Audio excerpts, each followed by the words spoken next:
monsieur en route donc pour un voyage plein de surprises. Et oui, pour le coup d'envoi de ces vacances d'été, nous vous proposerons de sortir des sentiers battus. Alors préparez-vous à voyager autrement. Des lieux inédits, des concepts insolites, des parcours atypiques, bref, tout ce à quoi vous n'auriez certainement pas pensé sans nous, évidemment. Bref, un circuit particulièrement original qui ne vous laissera pas, j'en suis sûr, indifférent. Et pour nous guider ce matin, voici donc nos explorateurs du jour. Loïc de la Mornay qui nous attend en Angleterre. Franck Genozo que l'on rejoindra en Israël. Nicolas Bertrand, notre correspondant en Inde. Et enfin François Baudonnet qui lui nous donne rendez-vous en Italie, à Rome. Et vous le savez, en raison du décalage horaire avec certains d'entre eux, eh bien, toute la séquence qui suit a été évidemment enregistrée. Alors, direction pour commencer la Grande-Bretagne, où l'on ne vient pas forcément chercher le soleil, ni même la gastronomie, mais tout simplement passer des vacances sur les traces des héros du 7e art. Oui, bonjour Loïc, il y a en effet un héros en particulier qui attire des milliers, je dis bien des milliers de touristes chaque année. Un petit indice, hein, lunettes, baguette magique, un balai entre les jambes, plutôt fastoche, non ? Et oui, Laurent, bien sûr, hein, vous aurez, et nos téléspectateurs aussi auront trouvé. Alors c'est vrai que c'est bizarre parce qu'on est à Londres et pas à Hollywood, mais effectivement, vous avez raison.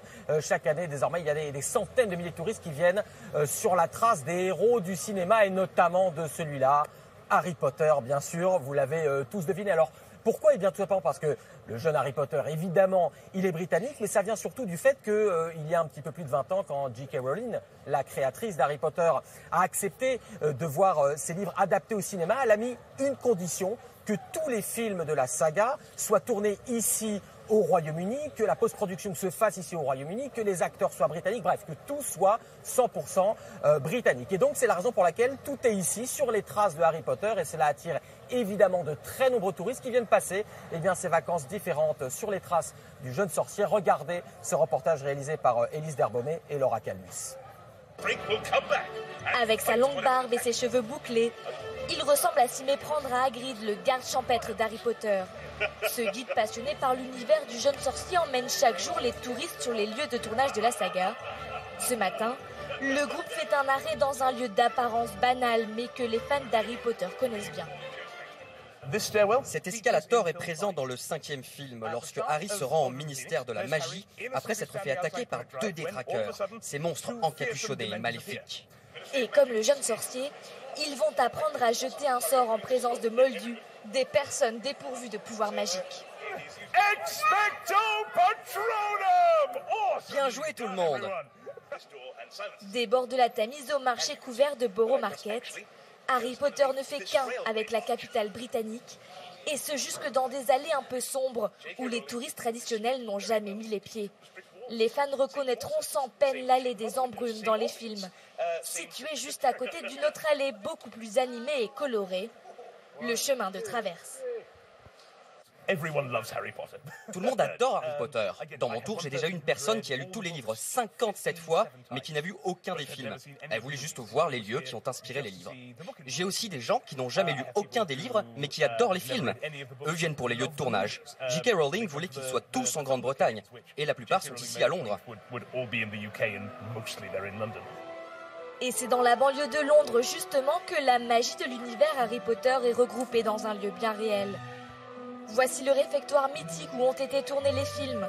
Dans les studios Harry Potter de Leavesden, tous les décors de la saga sont encore exposés pour le plus grand plaisir de ces visiteurs français. C'est toute mon enfance, hein. C'est un peu le rêve, c'est l'espoir, c'est l'imagination, c'est un monde dans lequel je me réfugie quand parfois j'ai un coup de blues. C'est quelque chose pour moi un peu, voilà, là je bouillonne, c'est un peu un monde à part. On est né dans les années 90, donc ça a été une évidence quand on est venu sur Londres de passer par les studios d'Harry Potter et de se replonger dans ce monde magique qui nous paraissait un réel petit. Et Londres n'est pas la seule destination des touristes sur les traces d'Harry Potter. Les couloirs, les cours intérieures et les bibliothèques de l'université d'Oxford ont servi pour plusieurs scènes des films. En Écosse, les fans viennent du monde entier pour admirer le château d'Édimbourg que J.K. Rowling contemplait depuis ce café et qu'elle transformera en Poudlard, l'école des sorciers. Et ils viennent aussi pour prendre ce train touristique, celui qui dans les films s'appelle le Poudlard Express. Un train à vapeur qui relie 2 villes écossaises, Fort William et Mallaig. Cette jeune mariée effectue sa lune de miel en polo aux couleurs de Gryffondor, la maison d'Harry Potter. Ce matin, en me réveillant, je me suis dit, ça y est, je vais à Poudlard. Comme dans les films, le train franchit le célèbre viaduc de Glenfinnan. À bord, les fans sont comblés. C'est très chouette, même si ça n'est pas aussi bien que dans les films. Et pour ceux qui veulent pousser l'expérience Harry Potter encore plus loin, ce château du XVe siècle propose une immersion complète dans l'univers du sorcier. Cours de sortilèges, de fauconnerie ou de potions, les participants se glissent dans la peau d'Harry, d'Hermione ou de Ron le temps d'un week-end magique. Ou presque. Alors Loïc, est-ce qu'il y a d'autres films ou sagas qui suscitent autant d'engouement et qui constituent à leur tour un véritable atout touristique ? Oui, Laurent, alors vous allez le voir sur ces images, il y a une autre saga, une série télévisée qui draine des dizaines de milliers de touristes chaque année, c'est la série Game of Thrones. Alors cette série, elle est tournée en Grande-Bretagne, elle est tournée au Royaume-Uni, un petit peu en Écosse, mais surtout en Irlande du Nord, qui d'ailleurs est un endroit absolument magnifique avec des falaises vertigineuses et beaucoup de vieux châteaux, de vieilles abbayes. C'est pour ça que beaucoup de touristes s'y rendent quasiment en pèlerinage, en ayant aussi des ateliers de combat, de chevaliers, d'entraînement au tir à l'arc, comme vous pouvez le voir sur ces images. Et puis alors, il y a un autre héros, évidemment, so typically British, qui suscite aussi beaucoup de tours, ici à Londres notamment, nœuds papillons et pistolets, évidemment 007, James Bond. Il a aussi ses tours avec beaucoup de touristes, notamment des tours en bateau sur la Tamise, qui recréent certaines scènes du film et des poursuites sur la Tamise. Vous avez d'ailleurs la musique qui vous vrombit dans les oreilles pendant que vous êtes embarqué dans ces bateaux rapides. On entend aussi souvent parler de touristes qui viennent assister à Secret Cinema. Qu'est-ce que c'est ?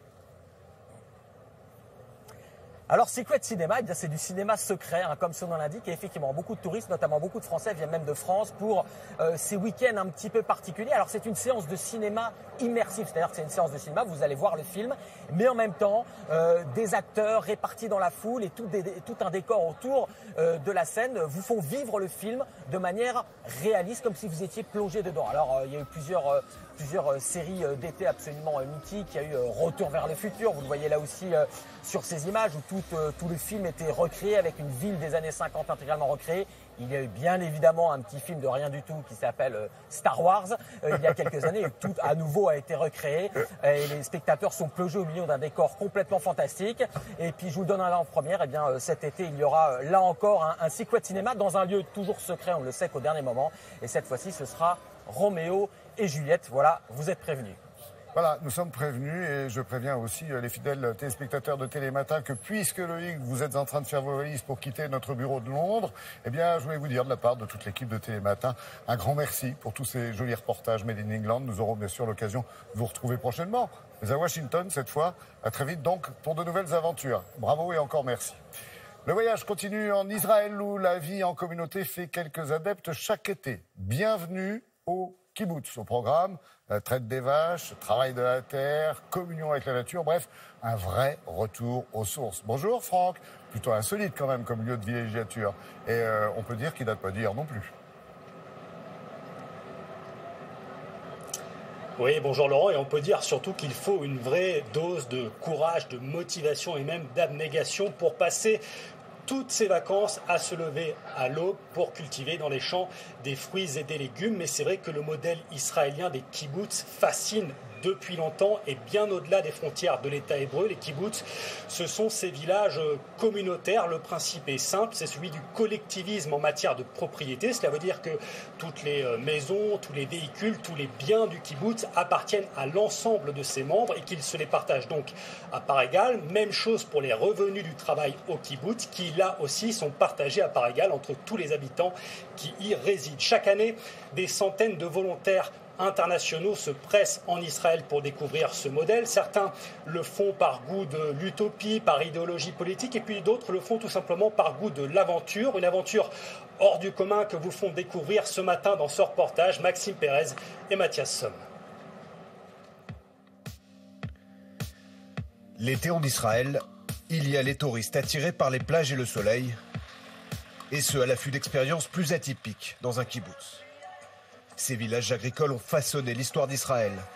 Leur mode de vie en collectivité attire depuis toujours des volontaires du monde entier. Dans ces vergers collés à la frontière du Liban, ce Danois s'occupe de la récolte des nectarines. Même si c'est dur, on est plutôt bien ici. On essaye de tirer le meilleur de cette expérience en musique et en papotant. Dans la bonne humeur ambiante, cet agriculteur est chargé d'encadrer les volontaires. C'est ça l'esprit du kibbutz.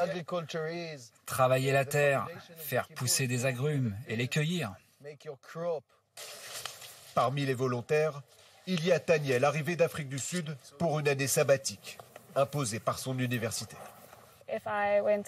Passer une année à rien faire, je crois que ça m'aurait rendue paresseuse, au point de ne plus jamais vouloir travailler. C'est ce qui m'a motivée à venir jusqu'ici. Travailler et vivre ensemble, un principe qui s'applique à la lettre, jusque dans la cantine du kibbutz. Dans cette salle, tout le monde se retrouve, les jeunes comme les plus anciens, les employés et les volontaires. Des volontaires que l'on retrouve en cuisine, où les attend une tâche comparable à celle des grands restaurants. 3 repas doivent être confectionnés chaque jour pour les 700 membres de la communauté. J'aime beaucoup travailler en cuisine, car ça permet d'être connecté à tout le monde. On est comme une famille ici. Des centaines de volontaires venus des 4 coins du monde tentent chaque année l'aventure dans un kibbutz. Comme cette jeune chinoise qui découvre pour la première fois Israël.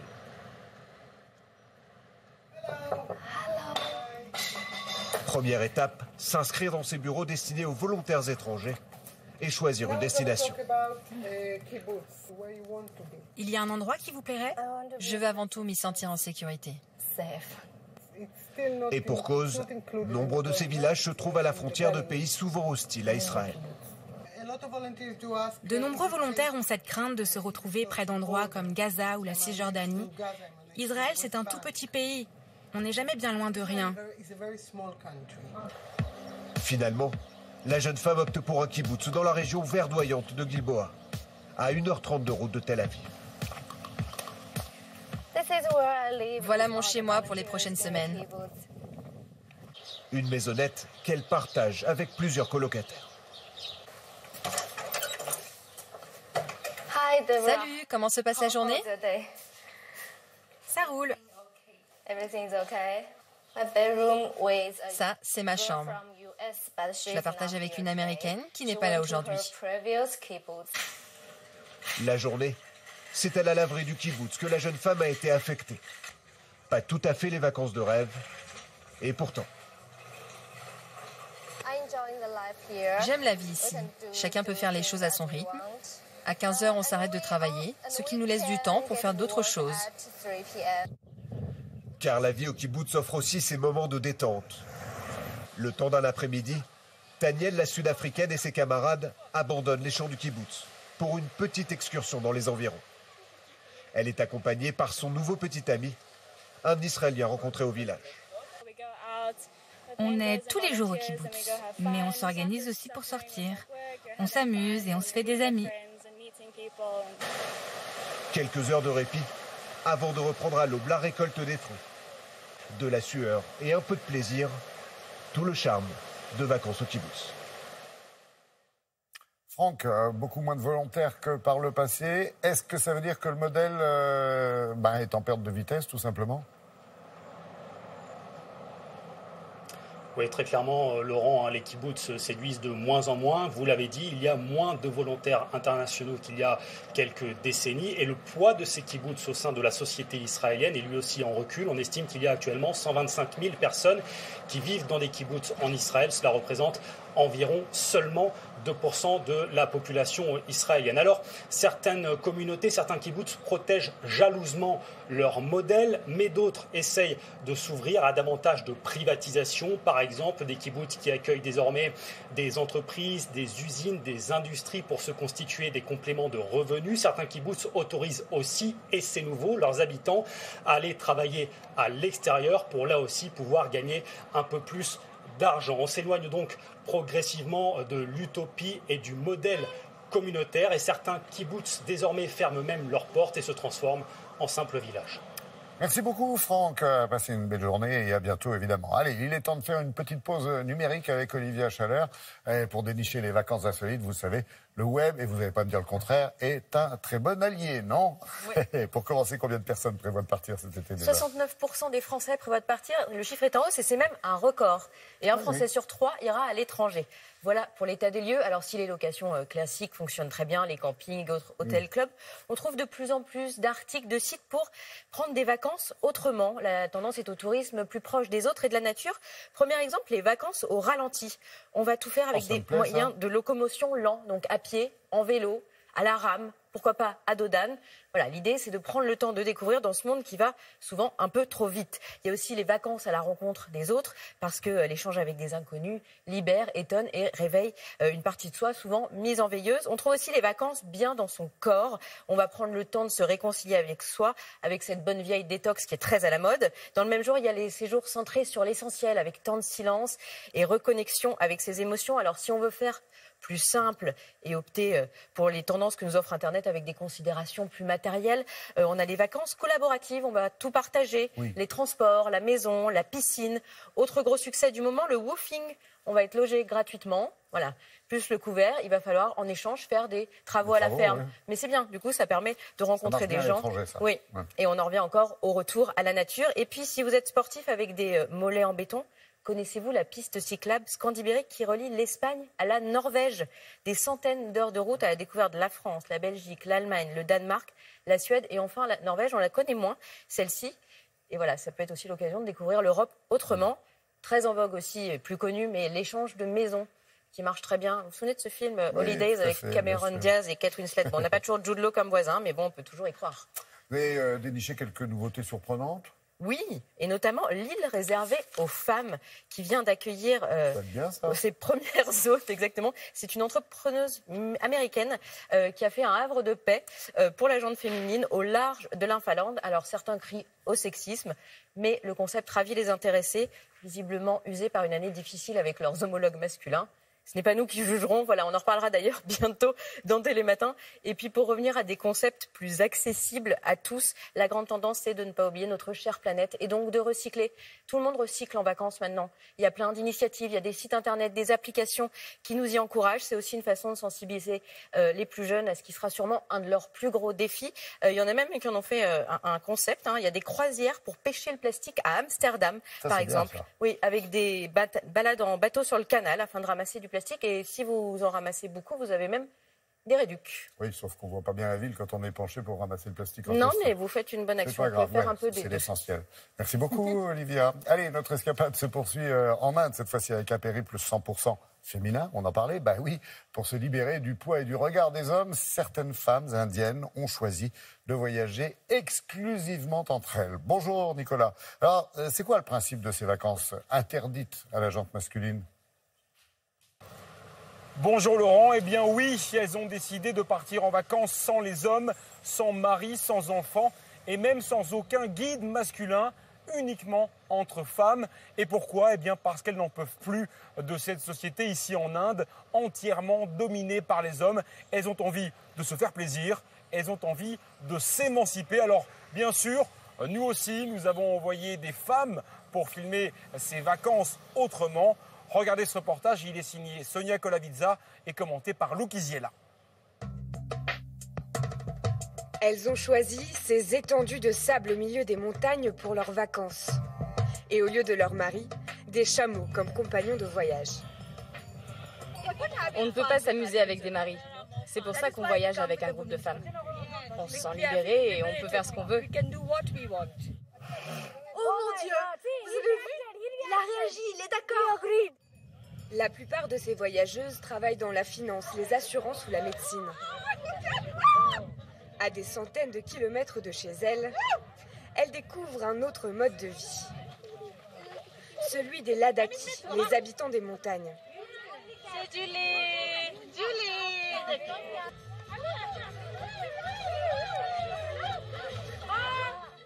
Vous êtes comme ma mère maintenant.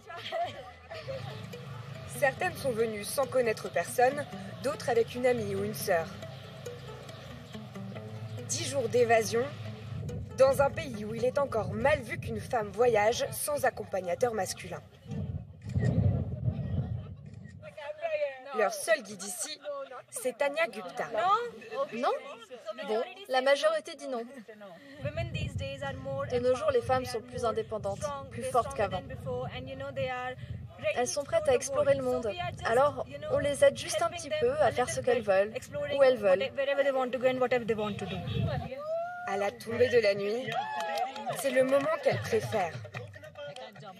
Autour d'un feu de camp, sans avoir à se soucier du regard des hommes. Dans un groupe mixte, elles auraient eu peur d'être jugées sur chaque détail de leur comportement, et partir seule est impensable. Vous pourriez voyager seule en Inde? Non. J'ai peur. Pourquoi? Surtout dans le nord de l'Inde, parce que les hommes indiens sont différents. Je ne veux pas être désobligeante, mais ils vous jugent sur ce que vous portez, sur la façon dont vous parlez. Et quand ils voient des femmes qui voyagent seules, en particulier des femmes indiennes, ils la considèrent comme méprisable.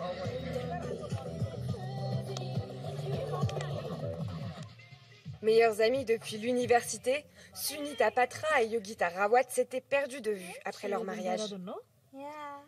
Même si leur famille leur manque un peu, elles sont fières de leur séjour. Comme je n'avais jamais fait ce genre de choses avant et que c'est la première fois que je mets les pieds hors de chez moi, à part pour travailler, je suis vraiment heureuse. Et elles ne sont pas au bout de leur première fois. Cette route est la plus haute du monde, perchée à plus de 5000 mètres sur les cimes de l'Himalaya. Yogita n'avait jamais vu la neige. C'est la première fois que j'en vois.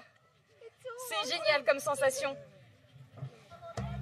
Ce voyage leur a donné le goût de l'aventure. Les deux amis ont prévu de retenter l'expérience le plus vite possible. Merci beaucoup, Nicolas. Allez, pour la toute dernière escale, nous partons maintenant à Rome, où François Baudonnet compte bien nous mettre sur la voie. Vous allez comprendre pourquoi. Bonjour François. Il y a un mode de vacances qui marche, c'est le cas de le dire, très bien en Italie, c'est le pèlerinage. Et il y en a un qui a retenu toute votre attention.